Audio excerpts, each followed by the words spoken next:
아멘. 가끔씩 우리요 같이 예배 참여하신 우리 이영자 권사님이 저희들에게 달라는 것이 있습니다. 사모님, 떨어졌어요, 주세요 합니다. 뭘 달라 할까요?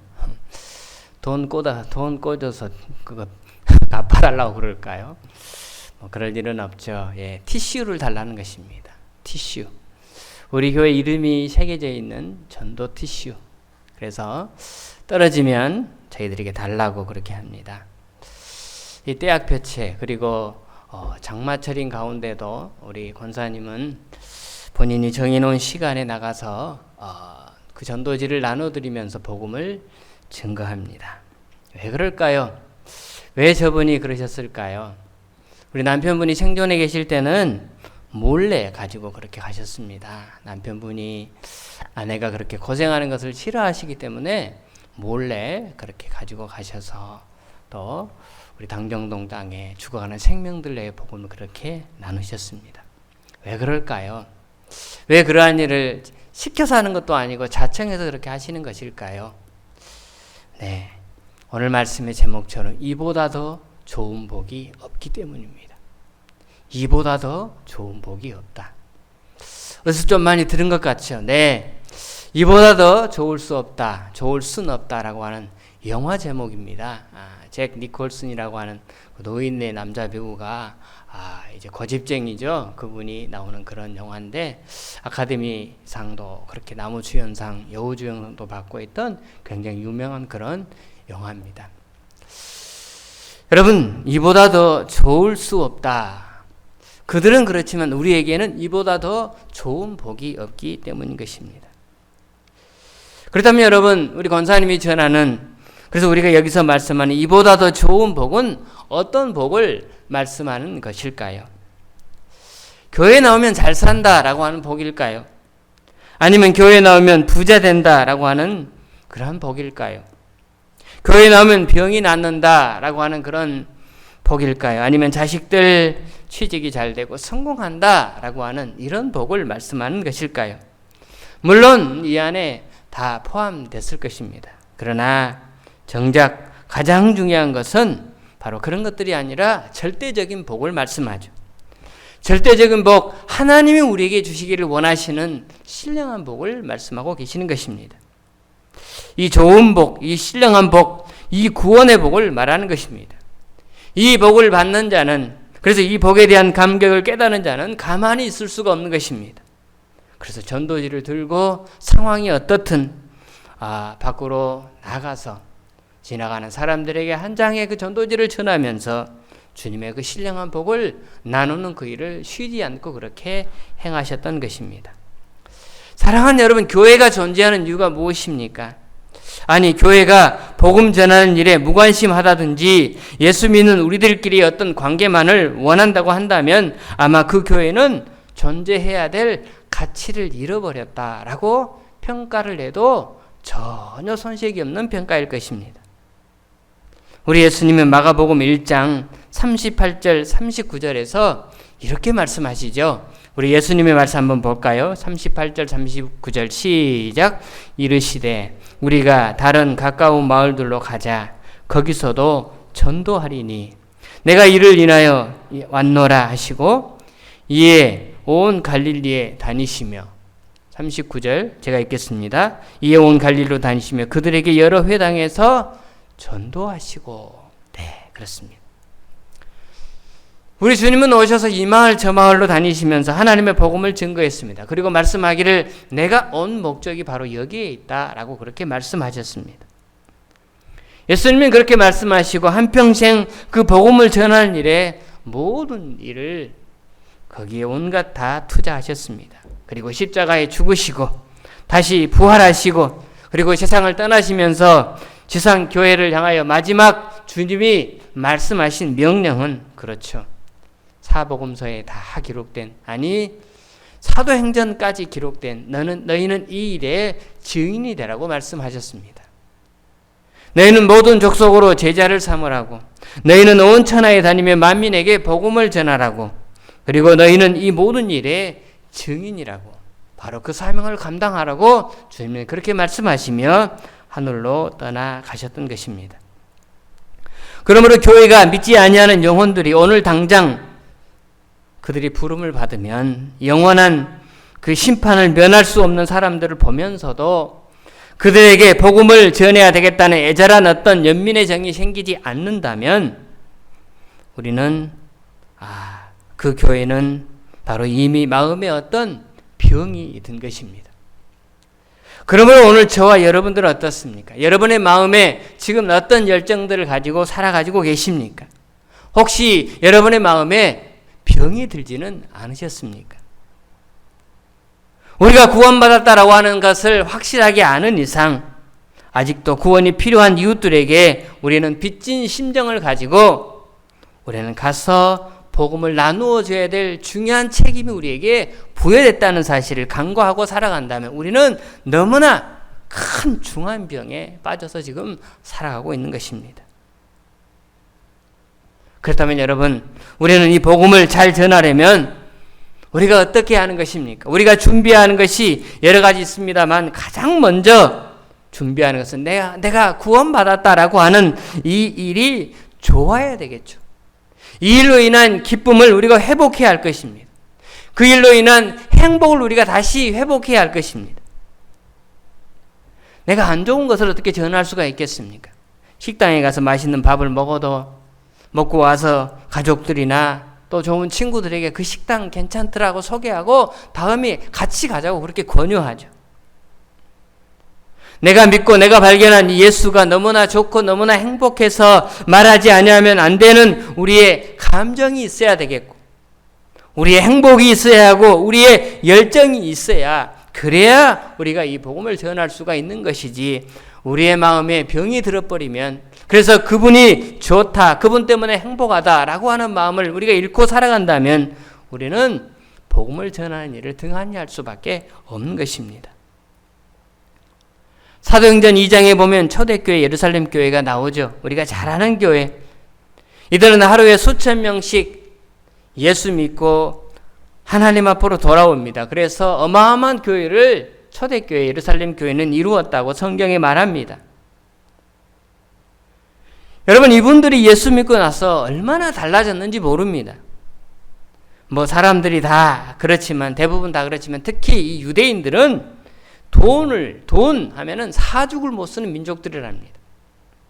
유대인만큼 돈을 아끼는 그런 수전노들이 없다고 합니다. 그런데 예루살렘 교회 안에 그들이 무슨 일이 벌어졌습니까? 이들이 부활하신 예수님 만나고 나니 예수 믿고 구원받았다는 것이 너무너무 좋아가지고 그 좋아하는 돈에서 마음이 떠난 것입니다. 그래서 자기 집에 있는 돈을 가져다가 같이 통용하죠. 가난한 사람들과 나누는 일이 발생합니다. 그리고는 믿는 사람들끼리 너무나 만나기를 좋아하고 만나서 하나님을 찬양하고 예배하고 기뻐합니다. 이것을 누가 보았느냐? 예루살렘에 있는 다른 사람들이 보았습니다. 그들을 가만히 지켜보니까 어제의 그들이 아니죠.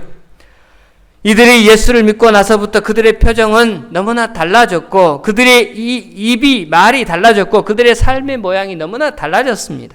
한마디로 말하면 그들은 너무너무 행복한 삶의 나날들을 살아가게 되더라는 것입니다. 그래서 사도행전 2장 47절에 이런 말씀이 나오죠. 예루살렘 교회 성도들이 온 백성으로부터 칭송을 받았다라고 말합니다. 곧 이 말은 안 믿는 사람들이 그들을 칭찬했다. 곧 그들이 사는 삶의 모습을 통하여서 예수 믿고 나서 저렇게 밝고 저렇게 행복한 사람들이 되었네. 뭐가 있기는 있네. 예수 믿는 게 그렇게 좋은가 봐 하면서 그들을 향하여 정말 찬사하는 그런 일이 나타나게 되었다는 것입니다. 그리고는 그 말씀 다음에 주께서 구원받는 사람을 날마다 더하게 하시니라 라고 하는 말씀이 나옵니다. 교회에 들어오는 사람이 자꾸 많아졌다는 것입니다. 나도 한번 예수 믿어봅시다 하고 찾아오는 사람이 예수 믿으라고 말만 하면은 그래요, 나도 당신처럼 행복해져야 되겠습니다 하고 함께 믿어보자고 찾아오는 사람들이 너무나 많아졌다. 그 얘기가 주께서 구원받는 사람을 날마다 더하게 하셨다라고 하는 말씀 속에 포함된 것이죠. 오늘 말씀을 전하는 저나 여러분의 표정은 현재 어떻습니까? 교회는 표정이 밝아야 한다고 하죠. 이곳을 드나드는 사람들은 행복해야 한다고 합니다. 아니, 제대로 믿으면, 제대로 그 주님을 만나면 표정도 밝아지고 그래서 저절로 행복해지는 것입니다. 좀 가난해도 행복합니다. 성공하지 못한 구석이 있더라도 웃고 살아갑니다. 어떤 면에서는 몸에 아픈 데가 있어도 그렇게 짊어지며 살아도 예수 믿는다는 그 사실 자체가 너무나 행복하고 너무나 감사해서 웃음을 잃지 않고 살아가는 성도들이 진정한 주님을 만난 신령한 복을 입고 살아가는 성도들의 모습이더라라고 하는 것입니다. 그래서 안 믿는 사람들이 그들을 볼 때 야, 우리하고는 다르네 라고 그렇게 느끼도록 만들어야 한다는 것입니다. 예배를 드리고 문을 열고 나가는 성도들의 표정이 천국에 들어왔다가 돌아가는 성도들의 표정으로 바뀌어야 한다는 것입니다. 그래야 저 밖에 있는 안 믿는 사람들이 술을 먹고 기분 좋게 하려고 술을 찾는 사람들이 야, 술보다 더 좋은 것이 바로 저기에 있구나 라고 우리를 보면서 우리를 동경에 맞지 않는다는 것입니다. 오늘 성경에 매우 힘든 상황에 놓여 있는 그러한 처지에 있지만 그럼에도 불구하고 자신의 그 기쁨의 감격을 감출 수 없는 한 존재를 우리가 만나보게 됩니다. 그분은 사도 바울이죠. 그는 복음을 전하다가 지금 현재 감옥에 갇힌 그런 신세입니다. 바울은 지금 차디찬 감옥에 있습니다. 로마 감옥 바닥에 앉아 있습니다. 그런데 그가 뭘 하고 있느냐? 지금 감옥 바닥에 앉아서 자기가 3년 동안 애써서 개척한 에베소 교회 성도들을 향하여 그들을 마음에 두고 그들을 그리워하고 있습니다. 그러다가 기회를 얻어서 그들에게 보내는 편지를 쓰기 시작합니다. 차가운 감옥 바닥에 앉아서 펜을 들고 글을 쓰는데요. 그가 쓰고 있는 그 글의 내용을 한번 보십시오. 여러분, 하나님이 우리를 구원해 주신 이 은혜가 얼마나 기가 막힌 복인가 하는 것을 에베소 교인들에게 말하고 싶어서 안달난 표정을 가지고 지금 그는 글을 쓰고 있는 것입니다. 그가 펜을 들고 쓰는데 첫 마디가 무엇입니까? 그 첫 마디가 바로 오늘 1장 3절에 기록된 말씀입니다. 우리 1장 3절 말씀 다시 한번 다 같이 하죠. 시작. 찬송하리로다. 하나님, 우리 주 예수 그리스도의 아버지께서 그리스도 안에서 우리에게 복을 주시되 하늘에 속한 신령한 복을 우리에게 주셨도다. 자, 첫 마디가 무엇입니까?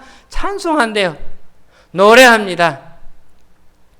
어떤 사람들이 노래합니까? 행복한 사람들, 기분이 좋은 사람들, 기쁨을 감출 수 없어 하나님을 찬송하는 것입니다. 찬송하리로다, 찬송하리로다. 하나님, 우리 주 예수 그리스도의 아버지께서, 곧 이 말은 하나님이여 영광을 받으시옵소서. 나는 당신만을 찬송합니다. 그 말입니다. 찬송합니다. 하나님이여, 하나님이 영광 받으시옵소서. 이렇게 좋은 복을 우리에게 주시다니요. 이런 놀라운 복을 주신 하나님을 찬송합니다 하고 그는 소리 높여 찬양으로 큰 글을 시작하고 있는 것입니다. 그는 이 말을 하고 글을 써내려가기 시작합니다. 그런데 가슴에서 마치 샘물이 터져 나오듯이, 좀 죄송합니다만 거미 똥구멍에서 거미줄이 솔솔솔 풀려 나오듯이 그냥 단숨에 흥분해가지고 글을 써내려가는데 정신없이 써내려가다 보니까 그 문장을 끊을 수가 없는 것입니다. 그래서 3절부터 14절까지 한 문장으로 단숨에 써내려간 바로 이 문장의 말씀이 오늘 우리가 첫 절만 읽었지만 사도 바울이 기쁨에 겨워서 에베소 교회 성도들에게, 그는 차디찬 감옥에 있지만 그 하나님의 신령한 복을 생각하고 그 귀한 복을 감출 수 없는 그 열정으로 에베소 교회 성도들에게 편지를 하고 있는 장면의 모습을 우리가 만나고 있는 것입니다. 여러분, 그 내용을 보면 무엇입니까? 하나님이 주신 복이, 하나님이 진정 우리에게 주시기를 원하시고자 하는 복이 무엇인가 라고 하는 것입니다. 그것을 한마디로 신령한 복, 하늘에 속한 복이다 라고 말씀합니다. 하늘에 속한 복, 신령한 복. 여러분, 이것이 하나님이 우리에게 주시고자 하는 진정한 축복임을 우리 가운데 말씀하시는 것입니다.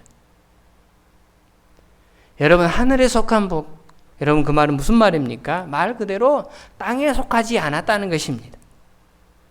땅에서 우리가 세상에서 살면서 얼마 동안 손에 움켜쥐고 누리기를 원하는 그런 복이 아니다라고 말씀하는 것입니다.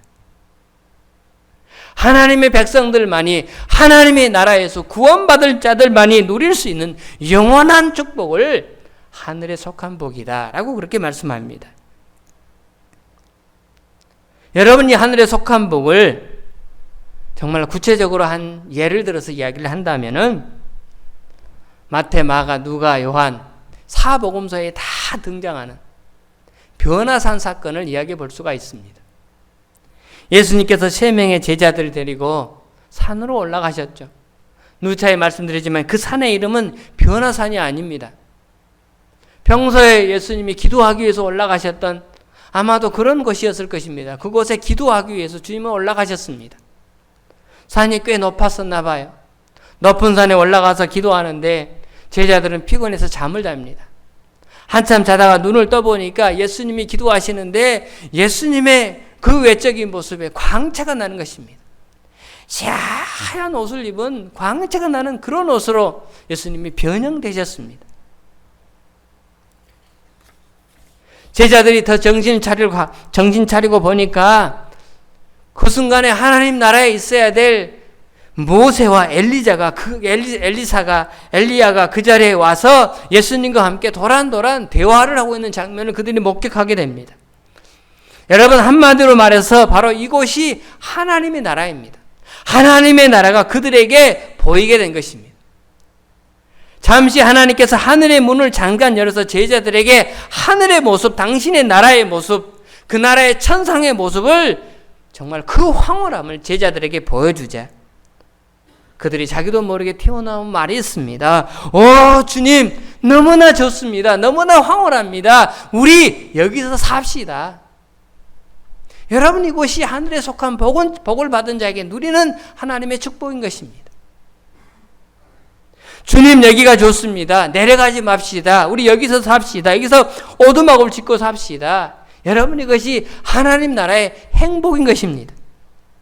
우리가 구원받았다라고 한다는 말은 바로 이 복을 하나님이 우리에게 주셨다라는 것입니다. 오늘 우리가 이 복, 하늘에 속한 복을, 이 놀라운 신령한 복을 저와 여러분이 받았다라고 하는 것입니다. 신령한 복, 이것은 무엇입니까? 말 그대로 육적인 복이 아니라는 것입니다. 육적인 복과 신령한 복이 따로 구별되었다는 것이죠. 고린도전서 15장 44절 한번 볼까요? 다 같이 보겠습니다. 고린도전서 15장 44절. 자, 시작. 15장 44절. 제가 읽겠습니다. 육의 몸으로 심고 신령한 몸으로 다시 사나니 육의 몸이 있은즉 또한 신령한 몸이 있느니라. 우리의 몸이 육의 몸이 있고 신령한 몸이 있다는 것입니다. 그래서 주님이 우리에게 주시기를 원하시는 그 축복은 신령한 복, 신령한 그 복을 우리에게 주시기를 원하시고 우리에게 그 복을 주셨다라고 말씀하시는 것입니다. 하나님 주신 신령한 복은 육신으로 누리는 건강이나 장수나 쾌락이나 이 세상에서 누리는 명성 같은 그런 것이 아니라 새 몸을 입고 누릴 수 있는 영원히 행복할 수 있는 이러한 몸을, 이러한 복을 하나님이 우리 가운데 주셨다라는 것입니다.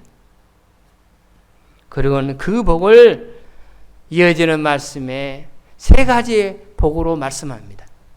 첫 번째, 우리가 그분의 아들 되는 복입니다. 하나님의 자녀가 되는 복입니다. 하나님의 아들이 되는 신분으로서의 복을 말씀합니다. 두 번째는 제사함을 받는 축복을 말합니다. 영원히 용서받을 수 없는 죄를 용서받을 수 있는 하나님의 사람으로 만드시는 이 놀라운 은총을 하나님 우리 가운데 주신 것입니다. 그리고 또 하나는 하나님 나라에서 영원히 누릴 기업의 영광이 되는 그러한 축복을 하나님 우리 가운데 주셨다라고 설명하고 있습니다. 이 사실을 아는 바울은 차디찬 감옥 바닥에서 그 글을 써내려가면서 막 흥분을 하면서 손을 높이 들고 아마 찬송하려다 하고 소리쳤을 것입니다. 여러분 이때 바울을 지키는 간수의 입장에서 한번 여러분 생각해 봅시다. 로마 감옥에는 물론 모든 감옥에는 다 간수들이 있죠. 그렇지만은 또 어떤 기록에 보니까 죄질이 나쁜 죄수들에게는 간수가 1대1로 붙었다고 합니다. 한 사람당 죄수 한 사람당 한 명씩 간수가 붙었대요. 그 사람의 그 죄 중죄에 따라서. 바울은 그렇게까지는 하지 않았겠지만 일단 바울을 책임지는 간수가 있었을 것입니다. 그래서 이 간수가 바울을 늘 관찰합니다. 간수의 입장에서 바울을 볼 때 어떻습니까? 불쌍하지 않습니까? 아니 불쌍한 사람이 로마의 시민권까지도 가졌다는 이 사람이, 이 똑똑한 사람이 불과 몇 년 전까지만 해도 세상에서 가장 위대한 지혜와 가장 위대한 부를, 그 어마어마한 부를 누렸던 바로 이 사람이 차디찬 감옥에 이렇게 붙들려 있는 그 처지를 보면서 어떤 생각이 들겠습니까? 혀를 끌끌 짤 수밖에 없겠습니까? 바울은 자기의 미래를, 자기 운명을 알 수가 없습니다. 내일이면 그는 재판을 받고 형장이 이슬로 살아갈 수도 있는 그런 상황에 놓여 있습니다. 어떤 운명이 기다리는지 간수조차도 볼 때 알 수가 없는 너무나 초라한, 너무나 불쌍한 사람입니다. 그렇다면 그는 항상 어떤 태도를 취해야 합니까? 그는 늘 불안하고 초조한 모습으로 감옥에 있어야 합니다.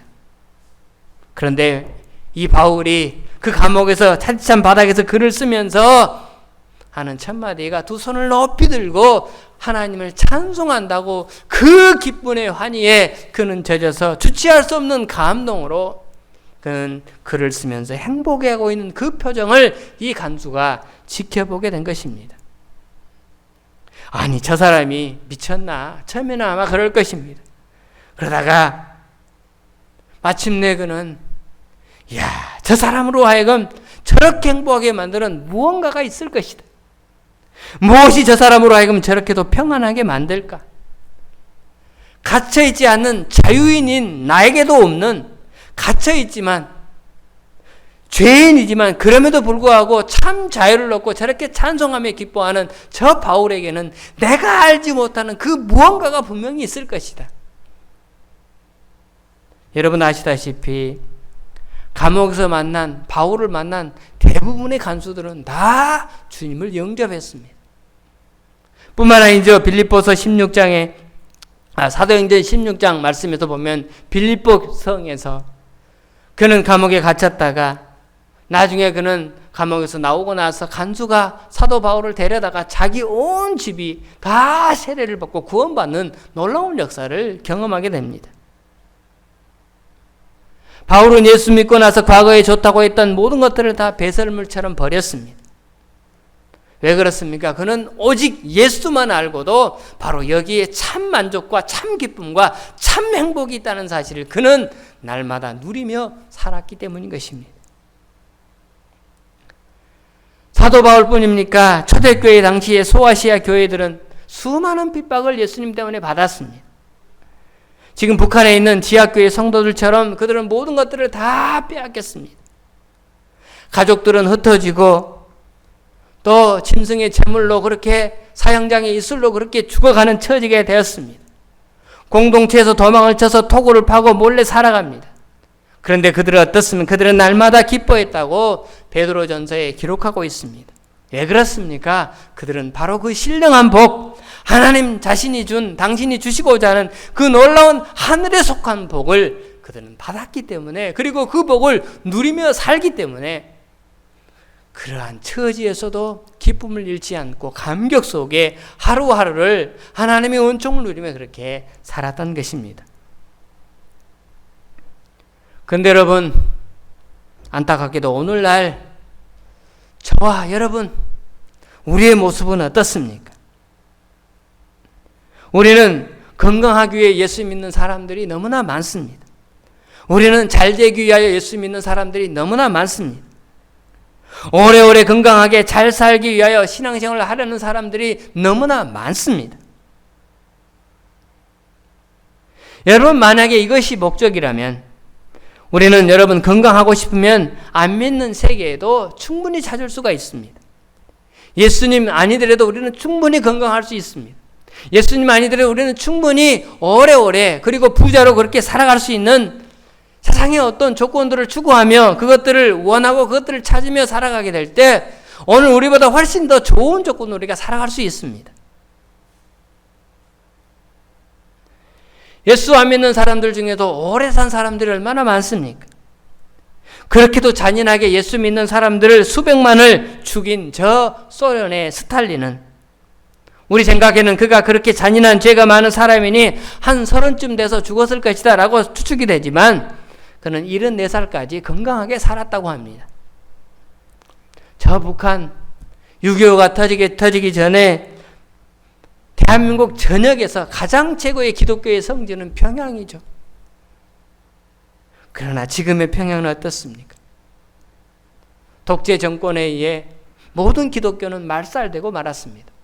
그 독재 정권에 기독교를 말살시켰던 김일성이는 80살 넘게 건강하게 살았습니다. 그뿐 아닙니다. 제2차 세계대전의 원흉이라고 할 수 있는 일본 천황 히로히토는 우리 같으면 자다가 여자를 해서 죽을 것 같은데 그는 88세를 살았습니다. 돈 많이 벌고 재산을 많이 축적하고 여러분 이게 예수 믿는 목적입니까? 그러려면 우리는 안 믿고 그리고 그들은 피우는 재벌들 앞에 가서 복 받는 비결, 돈 많이 버는 비결들을 충분히 배울 수가 있는 것입니다. 수단 방법을 가리지 않고 돈을 모으면 부자가 되죠. 그래서 재건축 아파트를 사서 나중에는 돈 없는 서민들 그저 전세 주고 그 사골세 월세 주고 해서 착취해서 그렇게 해서 우리의 호주머니를 배를 불리면 우리는 충분히 부자로 살아갈 수 있습니다. 예수 없이도 충분히 우리는 부자로 살 수가 있는 것입니다. 그럼에도 불구하고 얼마나 많은 성도들이 주여 주여 하나님을 찾으면서 건강해 해주시고 돈 주시고 자식 성공 주시고 우리는 너무나 많은 육적인 세상의 복들을 추구하며 그렇게 살아가는 것입니다. 그래서 프로이드라고 하는 심리학자는 기독교를 이렇게 비판합니다. 기독교는 소원성취 종교다. 기독교는 소원성취다. 소원성취하고 싶은 사람이 믿는 종교가 기독교다. 프로이드가 그랬습니다. 우리 기독교를 얼마나 폄하합니까? 우리가 그렇게 만든 것이죠. 사랑하는 여러분, 기독교를 이렇게 천박하게 만들면 안 되는 것입니다. 하나님 우리에게 그런 식으로 복 주시는 것을 원하지 않으시는 것입니다. 물론 여러분 잘 들으십시오. 잘 믿으면 세상에서도 복을 받죠. 잘 믿으면 세상에서 복을 받는 사례가 아주 많습니다. 외국에서 있었던 연구입니다만 교회를 정기적으로 출석하고 신앙에 따라 일관성 있게 경건한 삶을 사는 사람들이 정신적으로나 육체적으로 건강하게 산다는 그런 연구가 다 나와 있습니다. 그리고 그의 후손들도 잘되고 번성한다는 경우가 여러분 한 예를 본다면 조나단 에드워드 그 가문에 대해서 아마 얘기를 들었을 것입니다. 조나단 에드워드라고 하는 사람 지금으로부터 한 200년 전에 살았던 사람이죠. 그는 미국의 위대한 철학자요, 신학자요, 목사였고 부흥사였습니다. 그 부인 사라가 두 사이에 자녀들이 11명 있었는데요. 그 자녀들이 100년이 지난 다음에 1400명으로 번창했습니다. 근데 여러분 그 1400명의 후손들을 연구해 놓고 보니까 대학 총장이 13명이 나왔대요. 교수가 65명, 변호사가 100명, 판사가 30명, 의사가 66명, 부통령이나 지사 등 고급 공무원들이 80명. 그렇게 해서 1400명 중에 30% 이상이 사회와 국가의 지도자들이 되는 그러한 역할을 하는 그런 후손들이 되었습니다. 예수 잘 믿어서 그렇게 축복을 받아서 이러한 후손들이 된 것입니다. 예수 믿으면 건강의 축복도 받습니다. 예수 믿음 좋은 사람 치고 알코올 중독자 없습니다. 믿음 생활 잘하는 사람 치고 날마다 입에 담배 물고 살아가는 그런 골초 없습니다. 믿음 좋은 사람이 마약에 손을 대는 사람 없습니다. 믿음 좋은 사람이 여자들 꽁무니 따라다니면서 인생을 낭비하는 사람은 없습니다. 의사들이 동맥경화증으로 죽은 사람들 연구해 보니까 안 믿는 사람 10명 죽을 때 믿는 사람은 6명 죽는데요. 실제적으로 나와 있는 통계입니다. 그러니 예수 믿는 사람들이 훨씬 더 건강하게 살더라는 것입니다. 예수 믿으면 결혼 생활도 잘합니다. 어떤 여론조사에 보니까 만약에 당신이 세상에 다시 태어난다면 이 남자와 이 여자와 다시 결혼하겠습니까? 라고 물어보았더니요. 여러분, 안 믿는 사람보다 믿는 사람이 2배나 더 이 여자와 이 남자와 결혼하겠습니다. 라고 그렇게 통계가 나왔다고 합니다. 그만큼 예수 믿는 가정이 행복할 수 있는 것입니다. 그러나 중요한 말씀입니다. 우리가 아셔야 합니다. 우리는 이 사실을 잊어서는 안 됩니다. 하나님이 주시는 진짜 복은 여러분 세상적이고 육적인 것이 아니라는 사실입니다. 하나님 그런 복을 성경에 약속하지 않았습니다. 신약시대에 약속하신 그러한 복은 지난주에도 말씀드렸듯이 예수 그리스도의 주시는 당신과 우리가 함께 더불어 살아가는 하나님 나라의 그 신령한 복을 우리 가운데 약속하셨던 것입니다. 세상의 육적인 복들은 신앙생활 잘하고 하나님 말씀 잘 순종하면 결과적으로 따라오는 그런 복들인데, 그래서 결과적으로 나타나는 그런 열매들이죠. 그러나 하나님이 그런 복을 꼭 주시겠다고 성경에 약속하지는 않았습니다. 어쩌다가 받을 수 있는 그런 결과인 것입니다. 여러분, 왜 하나님이 자기 이름을 걸고 이런 세상의 복, 육적인 복에 대한 약속을 하지 않으셨을까요? 왜 하나님께서 세상에 속한 육적인 복을 우리에게 약속하지 않으셨을까요? 한마디로 그런 것들은 허무한 것이기 때문에 하나님이 약속하지 않았다는 것입니다.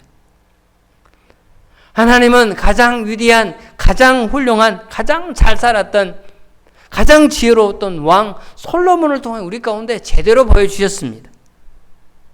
솔로몬이란 위대한 왕을 들어서 세상적이고 육적인 모든 복이 얼마나 허무하고 우리가 마음을 줄 수 없는가를 빨가벗겨서 제대로 우리 가운데 보여준 것입니다. 그는 왕입니다. 힘이 있었죠. 그래서 그가 가지고 있는 힘을 가지고 할 수 있는 모든 것들을 다 했습니다. 내 눈에 좋다고 하는 것들은 다 가졌습니다. 내 마음에 뭔가 하고 싶은 것들은 다 해보았습니다. 내가 살아가면서 무엇이 인생을 행복하게 하는 건지, 무엇이 인생의 쾌락인지, 그래서 그는 자기가 원하는 것들을 다 했습니다. 그래서 마누라도 1000명이나 있지 않습니까? 안 해본 거 없이 그는 다 해본 것입니다. 그리고 그가 내린 결론이 무엇입니까? 오늘 마지막의 결론 바로 이것입니다. 전도서 2장 11절 말씀 다 같이 보죠. 시작. 그 후에 내가 생각해 본즉 내 손으로 한 모든 일과 내가 수고한 모든 것이 다 헛되어 바람을 잡는 것이며 해 아래서 무익한 것이로다. 하나님이 왜 우리에게 땅의 것 세상의 복을 약속하지 아니했는가? 그 이유를 분명하게 말씀합니다. 그것을 한 사람의 경험을 통하여 그 후에, 여러분 그 후에가 무슨 말입니까? 다 해보고 이런 경험을 다 누려보고 이런 권력을 가지고 자기의 권력을 가지고 모든 세상의 것들을 다 해보고 난 다음에 내린 결론이, 내가 생각해보니 내 손으로 한 모든 일과 내가 수고한 모든 것이 다 헛되더라. 바람을 잡는 것이더라. 여러분, 바람 잡을 수 있습니까? 태풍 부는 날 나가서 바람을 선하게 지어보려고 해도 우리 손에 잡혀집니까? 잡을 수가 없는 것이죠. 순간적인 쾌락, 순간적인 명성, 순간적인 부여, 그 눈에 보이는 찬란하고 아름다운 이 모든 것들이 다 지나놓고 보니까 아무리 잡으려고 해도 잡히지 않는 바람 잡는 것이었다. 허무한 것이었다.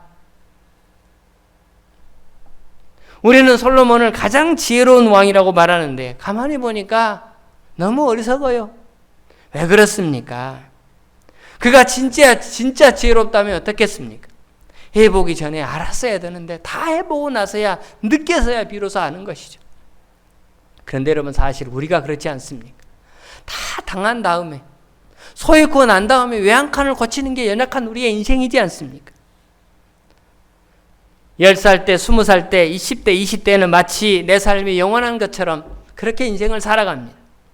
30대, 40대가 되면 경력을 쌓고 성공이라고 하는 목표를 향해서 달리기에 우리가 급급하죠.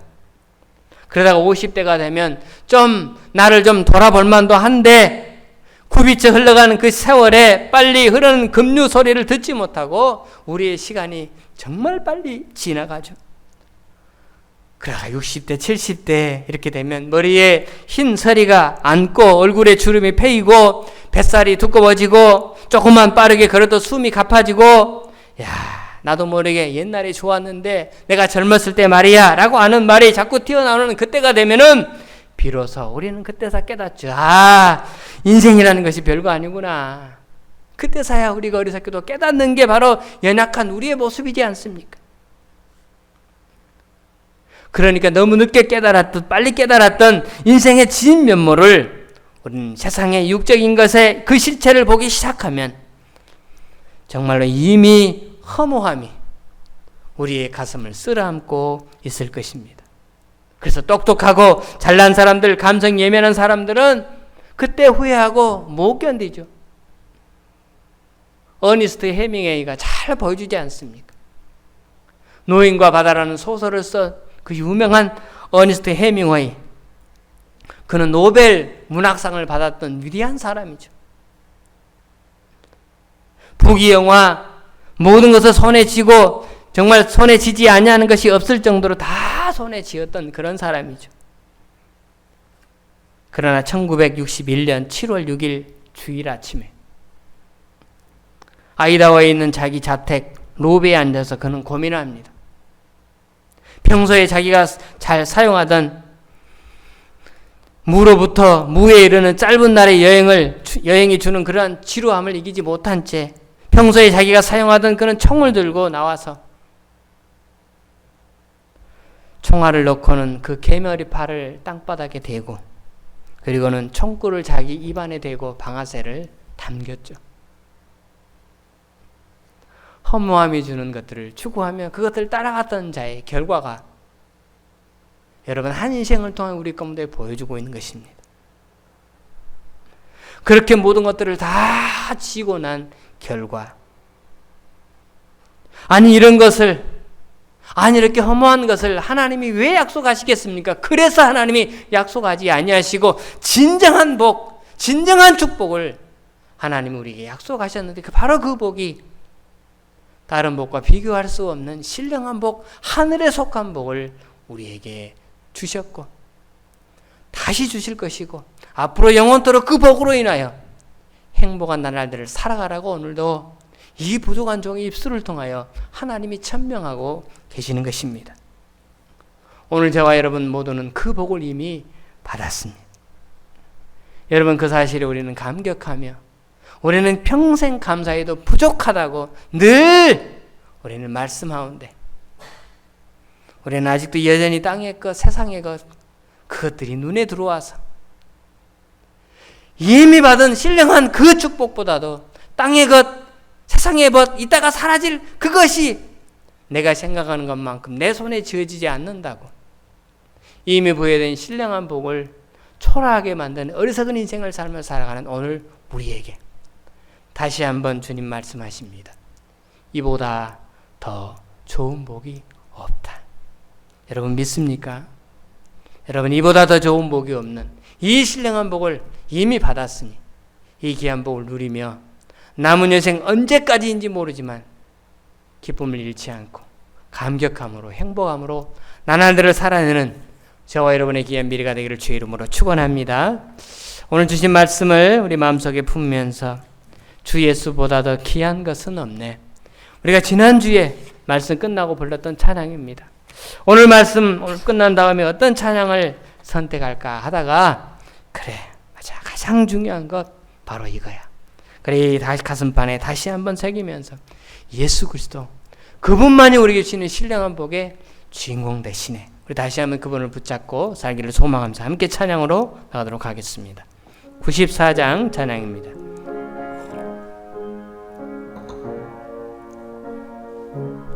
주 예수보다도 귀한 것은 없네.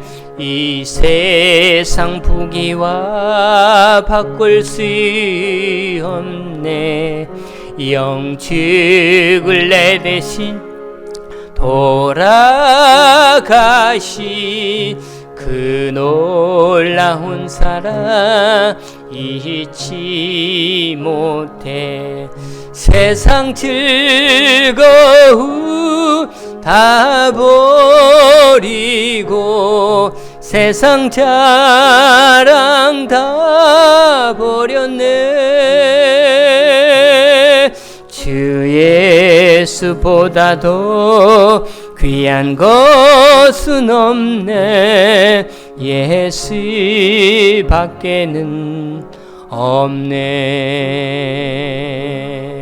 주 예수보다도 귀한 것은 없네. 이 세상 명예와 바꿀 수 없네. 이전에 즐기던 세상 일도 주 사랑하는 맘 빼지 못해. 세상 즐거움 다 버리고 세상 자랑 다 버렸네. 주 예수보다도 귀한 것은 없네. 예수 밖에는 없네. 주 예수보다도 귀한 것은 없네. 이 세상 행복과 바꿀 수 없네. 유혹과 핍박이 몰려와도 주 섬기는 내 맘 변치 않아. 세상 즐거움 다 버리고 세상 자랑 다 버렸네. 주 예수보다도 귀한 것은 없네. 예수 밖에는 없네. 가장 신령한 복, 하늘에 속한 복을 이미 우리에게 주셔서 주 예수보다도 귀한 것은 없네. 찬양을 할 충분한 자격을 우리 가운데 주심을 감사합니다. 가끔씩 잃어버렸던 그 복에 대하여 오늘 다시 한번 하나님께서 추스리며 하나님 다시 힘을 얻고 그 복을 얻은 자로서의 삶을 이 땅에서 살아내라고 오늘도 우리 거에 성령 충만한 감동으로 허락하여 주신 줄로 믿습니다. 그 부르심에 걸맞는 그 복을 받는 자에 걸맞는 삶으로 내가 그 복을 받았으니 견딜 수 없는 감동을 가지고 죽어가는 생명들을 향하여 그 귀한 복을 나누는 하나님의 사람들 다 되어지게 하여 주옵시고, 하나님 살아낸 우리의 삶의 과정들을 통하여 그들이 우리를 볼 때 나도 예수와 함께 믿겠노라고 고백할 수 있는, 그래서 그들에게 복음 증거자의 삶을 살아내는 하나님의 사람들 다 되도록 우리 남은 일생의 시간들을 인도하여 주시옵소서. 하나님, 이 한 주간의 삶의 터전 속에서 그러한 일이 날마다 하나님께서 우리를 통하여 나타나게 하여 주실 줄로 믿습니다. 기쁨이 회복되고 행복이 회복되고 견딜 수 없는 감정으로 날마다 충만한 삶을 살아 누리는 온 성도들 되어지게 하여 주시옵소서. 오늘도 귀한 성전에 예물 가져와 드립니다. 손길마다 하나님께서 채우시고 잃을 때가 있음에 감사하고 건강 주심에 감사하고 드릴 수 있음에 감사하면서 바치는 그러한 손길에 더욱 강건함과 충만함과 하나님의 복나리심이 땅에 필요한 모든 것에 날마다 채우심에 놀라운 은총도 누리며 살아가는 온 지체들 다 되게 하여 주시옵소서. 물질이 쓰이는 곳에 하나님의 위대한 역사가 있기를 소망하며 예수님의 이름으로 기도드리옵나이다. 아멘.